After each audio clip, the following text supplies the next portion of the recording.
Hello students, अब तक जो हमने टॉपिक डिस्कस किया है उसमें हमने लास्ट लेक्चर में कैस्केड फॉर्मेशन इस टॉपिक को वीडियो लेक्चर के थ्रू मैंने आप तक पहुंचाने की कोशिश किया था। ओके, और ऑफलाइन लेक्चर्स में हमने जो टॉपिक स्टार्ट किए थे वो था body fluid and circulation. Body fluid and circulation topic का हमने इंट्रोडक्शन देखा था ऑफलाइन मोड पे, और सर्कुलेशन के बेसिक कुछ पॉइंट्स देखे थे जिसमें ब्लड और ब्लड के बेसिक कंपोनेंट्स ये भी डिस्कस किए थे, उसके क्लासिफिकेशंस भी डिस्कस किए थे, और उसके बाद फिर डायरेक्टली हमने ब्लड ग्रुपिंग सिस्टम डिस्कस किया था जिसमें APO type of blood grouping system, RH type of blood grouping system हमने डिटेल में डिस्कस किए थे। और उसके बाद फिर लॉकडाउन लगने के बाद हमने ऑनलाइन एक लेक्चर डिलीवर्ड किया है जिसमें हमने कैस्केड फॉर्मेशन इस टॉपिक को डिटेल में डिस्कस किया था। वो लेक्चर को अगर नहीं समझ में आता है तो बार बार उसको रिपीट करके देखिए। अगर फिर भी कोई डाउट होता है तो मुझे मैसेज करिए। अगर फिर भी क्लियर नहीं होते हैं पॉइंट तो ऑफलाइन लेक्चर में मैं रिवाइज कराने वाला हूँ फिर एक बार उस टॉपिक्स को, तब भी हमारा एक बार फिर क्लियर होगा। जो भी ऑनलाइन लेक्चर्स चल रहे हैं उसको एक बार फिर मैं ऑफलाइन मोड पे एक्सप्लेन करने की कोशिश करूंगा, तो ज्यादा डरने और घबराने की बात नहीं है। एकेडमिक लॉस ना हो इसलिए हमने लेक्चर का मैनेजमेंट किया, लेक्चर आप तक पहुंचाने की कोशिश कर रहे हैं। आपका शेड्यूल डिस्टर्ब ना हो, आपके सेल्फ स्टडी में कोई दिक्कत ना आए, यही एक उद्देश्य है जिसकी वजह से हम ऑनलाइन लेक्चर और रिकॉर्डेड फॉर्म में यूट्यूब की पर्सनलाइज्ड लिंक आप तक शेयर करने की कोशिश कर रहे हैं। फिजिक्स और केमिस्ट्री के भी लेक्चर कंटिन्यूअसली आपको मिल रहे हैं। अगर कोई डाउट हो तो वो टीचर से भी आप डिस्कशन कर सकते हैं। तो यहाँ पर देखिए आज का जो हमारा टॉपिक ऑफ डिस्कशन है वो है टिश्यू फ्लूइड्स और लिम्फ। देखो हमने बॉडी फ्लूइड के बारे में मैंने इंट्रोडक्शन में ही बताया था कि बॉडी फ्लूइड में आएगा क्या। बॉडी फ्लूइड में आएगा ब्लड, लिम्फ और मैट्रिक्स, फ्लूइड मैट्रिक्स जिसको हम कहते हैं, जो डेंस फॉर्म में खॉसी फ्लूइड नेचर टाइप जिसका नेचर होगा वो डेंस मैट्रिक फ्लूइड में आएगा, ब्लड आएगा और लिम्फ आएगा। ब्लड के कंपोनेंट्स और ब्लड का बेसिक क्लासिफिकेशन हमने डिस्कस करे हैं। आज जो मेरा डिस्कशन का पॉइंट है वो है लिम्फ और टिश्यू फ्लूइड्स। अब लिम्फ और टिश्यू फ्लूइड्स मैंने आपको बेसिक लेक्चर में भी बताया था जिसमें मैंने आपको डिस्कस किया था कि जो एक्स्ट्रा सेलुलर फ्लूइड्स हैं वहां पर जो लिक्विड होगा that extra cellular fluid is nothing but a interstitial fluids और tissue fluids and we can also called as the lymph. Why lymph? Because major composition of lymph is from the your blood. Blood के components होते हैं, उसमें क्या होता है और क्या नहीं होता ये मैं यहाँ पर आपको पॉइंट्स के फॉर्म में डिस्कस करने की कोशिश करूंगा। आज के लेक्चर को मैंने यहाँ पर 3 पॉइंट में डिवाइड किया हूँ ताकि आप उसको आसानी से समझ सको। पहला मैंने यहाँ पर लिम्फ की डिफिनेशन यहाँ पर इलैबोरेट किया कि एग्जैक्टली हम लिम्फ किसे कहेंगे। उसके बाद लिम्फ के कंपोजिशन, हमारे लिम्फ के कंटेंट्स क्या है, लिम्फ के कंपोजिशंस क्या है उसके बारे में चर्चा किया। और थर्ड जो हमारा पॉइंट है वो है functions of lymph. Exactly lymph के फंक्शन क्या है और डायग्राम के माध्यम से उसको आसान करने की और इमेजिनरी पावर आपका बढ़ जाए और आपको इजी टू अंडरस्टैंड हो, इसलिए मैंने यहाँ पर एक डायग्राम बनाने की कोशिश किया हूँ ताकि आप उसको आसानी से समझ सको। तो चलो यहाँ पर देर नहीं करते हुए पहले पॉइंट पे चर्चा करते हैं। Lymph, lymph is nothing but a tissue fluids. Tissue fluids का कांसेप्ट मैंने आपको बताया था कि tissue is the group of cells. Tissue क्या है? सेल्स का ग्रुप है। अब एक तो सेल नहीं है, नंबर ऑफ सेल है, प्लूरल फॉर्म है। Group is nothing but a plural, multiple वहां पर सेल्स होंगे। अब मल्टीपल सेल्स में सेल्स के बाहर का जो एनवायरनमेंट होगा वो एक्स्ट्रा सेलुलर फ्लूइड होगा। That extra cellular fluid is nothing but a blood. यहां पर देखिए मैं इसको डिफिनेशन के फॉर्म में एक बार रीड करूंगा। Tissue is the colourless interstitial fluids. Colourless interstitial fluids derived from blood by filtration through capillary walls। देखो कितनी सिंपल डिफिनेशन है यहाँ पर। देखो लिम्फ ये कलरलेस होते हैं। कलरलेस होते हैं मतलब उसमें आरबीसी रहने का सवाल ही नहीं है। वहां पर आरबीसी एब्सेंट है, रेड कलर पिगमेंट हीमोग्लोबिन नहीं है, मतलब वो कलरलेस ही होंगे। और यहाँ पर देखिए इंटरस्टिशियल फ्लूइड एक्स्ट्रासेलुलर फ्लूइड में होंगे, ब्लड के थ्रू आएंगे, फिल्ट्रेशन के थ्रू। मैंने आपको बताया था शॉर्ट में कैपिलरी का नेचर, कैपिलरी के पोरस नेचर की होती है, बहुत सारी चीजें वहां से फिल्टर होकर बाहर आ सकती है कैपिलरी के माध्यम से। तो ये भी फ्लूइड जो आएगा बाहर एक्स्ट्रासेलुलर फ्लूइड में, वो कैपिलरी के थ्रू आएगा। देखो यहाँ पर मैंने डायग्रामेटिक रिप्रेजेंटेशन किया है।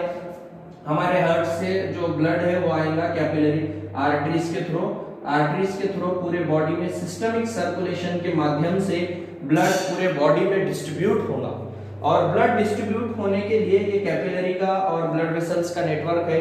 ब्लड वेसल्स जब ब्रांचेस बनेंगे तो कैपिलरी का नेटवर्क यहाँ पर बनेगा। मैंने पूरा आपको साइकिल और पूरा चेन बताया था, अवार्टा, आर्टरीज, आर्टेरियोल्स और फिर कैपिलरीज। तो यहाँ पर कैपिलरी लेवल पे मैंने यहाँ पर टिश्यूज भी बनाया हूँ। ये जो पर्टिकुलर टिश्यू है उसके बाहर जो फ्लूइड है वो है एक्स्ट्रा सेलुलर फ्लूइड। ये एक्स्ट्रा सेलुलर फ्लूइड में फिल्टर होकर के बहुत सारे लिम्फ के कंपोजिशंस आएंगे। लिम्फ के कंपोजिशंस ये कैपिलरी से बाहर निकलेंगे और कैपिलरी से बाहर निकल करके एक्स्ट्रा सेलुलर फ्लूइड में आएंगे। मतलब ये जो कैपिलरीज का नेटवर्क है, यहाँ पर जो डेफिनेशन में है थ्रू द कैपिलरीज वॉल्स, तो कैपिलरी के वॉल से बहुत सारे कंपोजिशंस बाहर आएंगे, एक्स्ट्रा सेलुलर फ्लूइड में आएंगे। हमने देखा था, मैंने डिटेल में बताया था कि एक सेल है, मान लो सेल के बाहर एक्स्ट्रा सेलुलर फ्लूइड है, सेल के अंदर इंट्रा सेलुलर फ्लूइड है और फिर ब्लड वेसल्स का नेटवर्क है मान लो। तो ये ब्लड वेसल्स से जो कंपोजिशन बाहर आएंगे फिल्ट्रेशन के थ्रू, तो वो पर्टिकुलर कंपोजिशन ही को हम लिम्फ बोलेंगे। उसमें आरबीसी और लार्ज साइज प्रोटीन अगर छोड़ते हैं तो बाकी जो स्मॉल पार्टिकल्स है और डब्ल्यूबीसी है, ये सब चीजें बाहर आ सकते। प्लाज्मा प्रोटीन, जो लार्ज प्रोटीन है, जो प्लेटलेट्स का जो फैक्टर है जो बाहर आने के बाद क्लॉट हो सकता है, वो फैक्टर्स नहीं होंगे। बाकी सब चीजें वहां पर बाहर आएंगी, डब्ल्यूबीसी भी बाहर आएंगे और वो अपने साइज को चेंज करेंगे। Squeezing out of WBC is nothing but a diapedesis. जो डब्ल्यूबीसी ब्लड वेसल्स के बाहर आते हैं, एक्स्ट्रा सेलुलर फ्लूइड में आते हैं, उस प्रोसेस को हम डायपेडेसिस कहते हैं। डायपेडेसिस के माध्यम से बहुत सारे कंपोजिशंस हमारे कैपिलरीज से बाहर आते हैं एक्स्ट्रा सेलुलर फ्लूइड में, उसको हम डायपेडेसिस कहते हैं। मतलब साइज को थोड़ा सा कंस्ट्रिक्ट करके वो बाहर आ जाएंगे एक्स्ट्रा सेलुलर फ्लूइड में। इस प्रोसेस को हम डायपेडेसिस कहेंगे। तो यही डिफिनेशन है। Tissue is the nothing but a colourless interstitial fluids derived from blood by filtration through capillary walls। Capillary walls के थ्रू फिल्टर्ड होके ये बाहर आएंगे।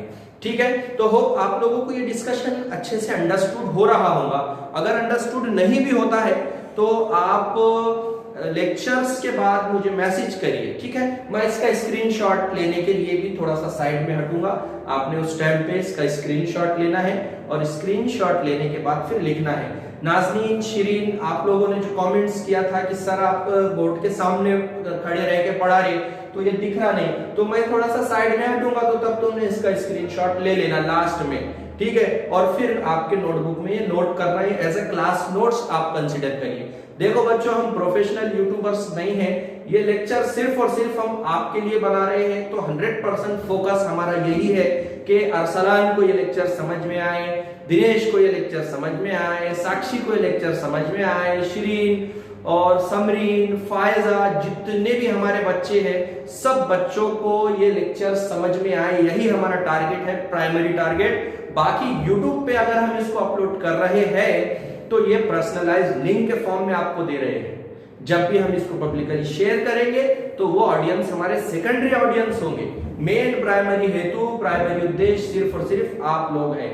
अदरवाइज हम तो YouTube पे अब तो लेक्चर्स भी नहीं बना पा रहे थे ज्यादा आपके लेक्चर होने की वजह से। तो इतना कोई मतलब यहाँ पर हार्ड एंड फास्ट लेने की आपको जरूरत नहीं है।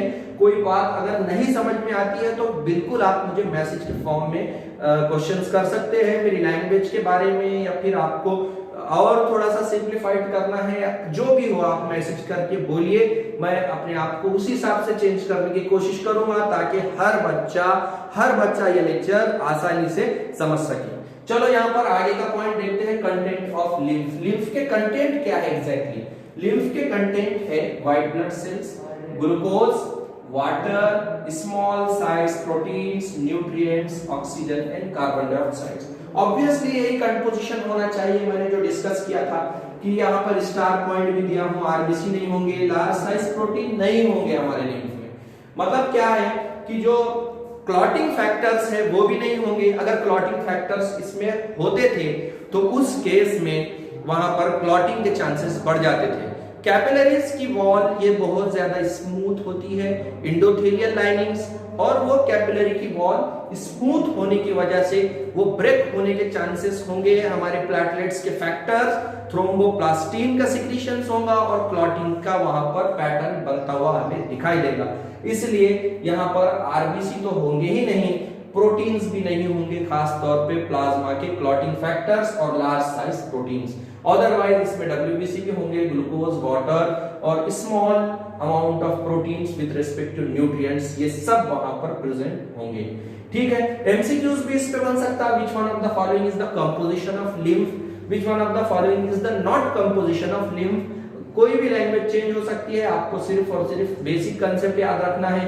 क्वेश्चन के हिसाब से आपने आंसर की वहां पर सेलेक्ट करना जरूरी होगा। ठीक है, देखो दूसरा पॉइंट है यहाँ पर फंक्शंस ऑफ लिम्फ।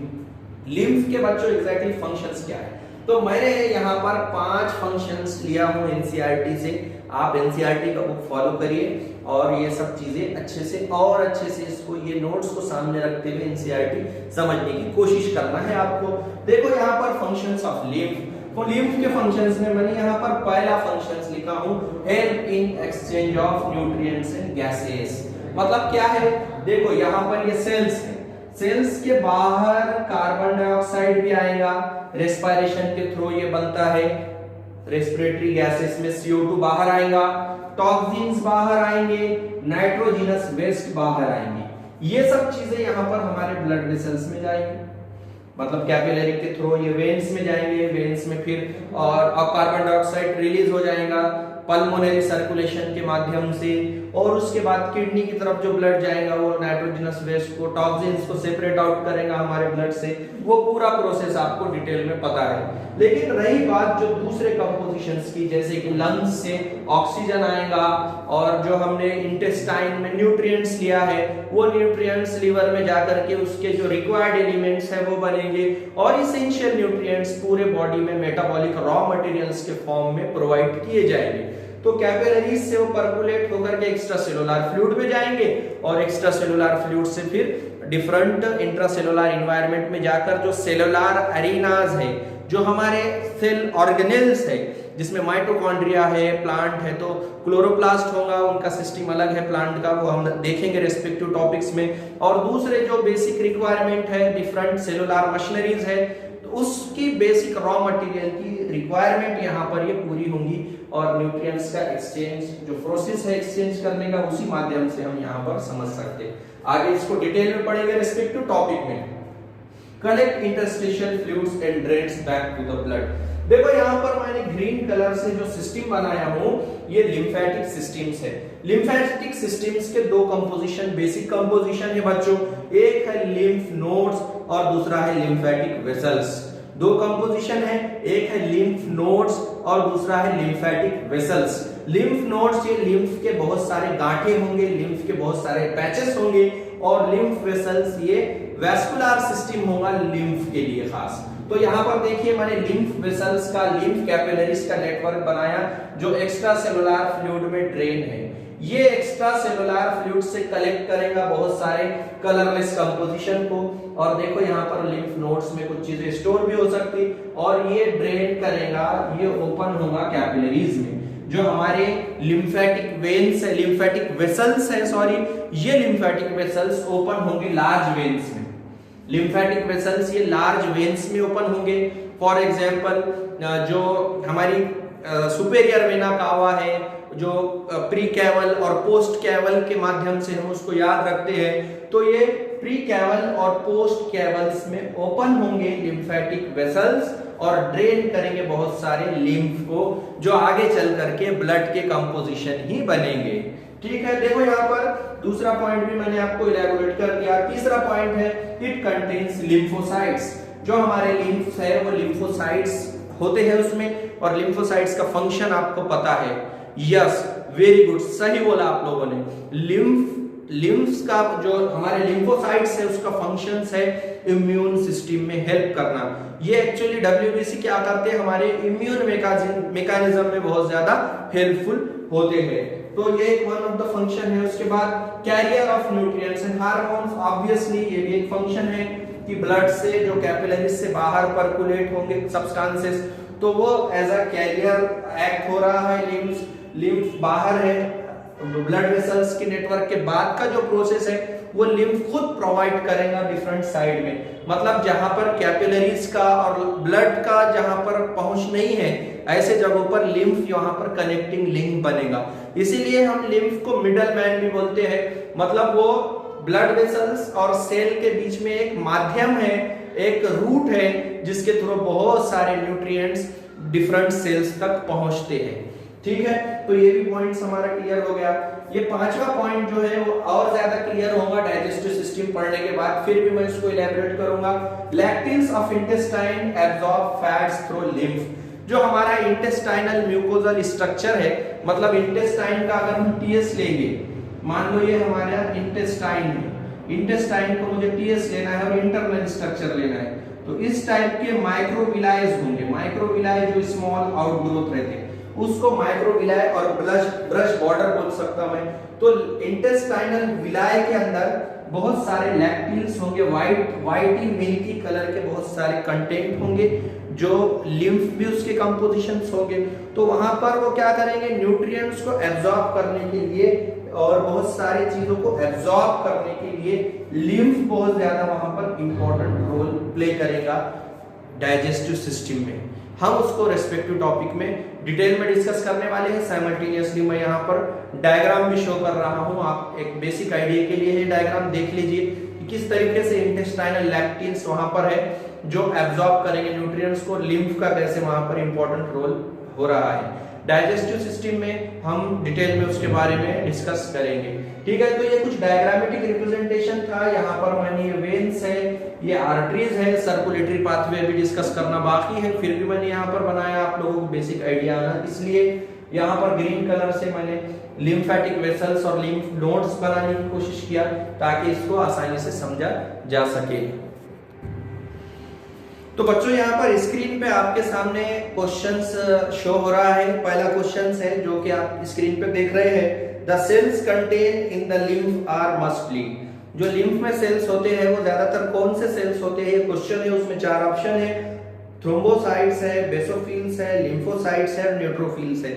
इसका भी आंसर आपको कमेंट बॉक्स में देना है कि इसका आंसर क्या होना चाहिए। अगर ये टॉपिक आपको समझा होगा जो अभी मैंने आपके साथ डिस्कस किया, तो आप इसका करेक्ट आंसर आसानी से दे पाओगे। दूसरा क्वेश्चन आपसे है, identify the incorrect statement about the lymph. Lymph से रिलेटेड, लिम्फ्स के कॉन्टेक्स्ट में कौन सा स्टेटमेंट इनकरेक्ट है ये पहचानना है। स्क्रीन पे आप क्वेश्चन भी देख रहे हो। पहला ऑप्शन है, as blood passes through the capillaries in tissue lymph is released out. दूसरा ऑप्शन है, exchange of nutrients through exchange of nutrients, gases, etc. between the blood and the cells always occurs through lymph. Third option है, lymph is a colorless fluid containing thrombocytes responsible for the immune responses of the body. And last option है, lymph is also an important carrier for nutrients, hormones, etc. तो ये questions है, दो questions आपसे share कर रहे हैं। आपने कमेंट बॉक्स में इसका आंसर देना है और कोशिश करिए कि आंसर आपका परफेक्ट हो। ठीक है, अगर कुछ डाउट हो तो आप मुझसे शेयर करिए, मैं इसको इलैबोरेट करने की पूरी कोशिश करूंगा। तो होप आपको ये लेक्चर समझा होगा। अब अपकमिंग जो लेक्चर्स होंगे उसमें हम human circulatory system, circulatory pathway और टाइप्स ऑफ सर्कुलेशन ये डिटेल में डिस्कस करने की कोशिश करेंगे। तब तक के लिए इजाजत दीजिए, मिलते हैं नेक्स्ट लेक्चर में। Thank you.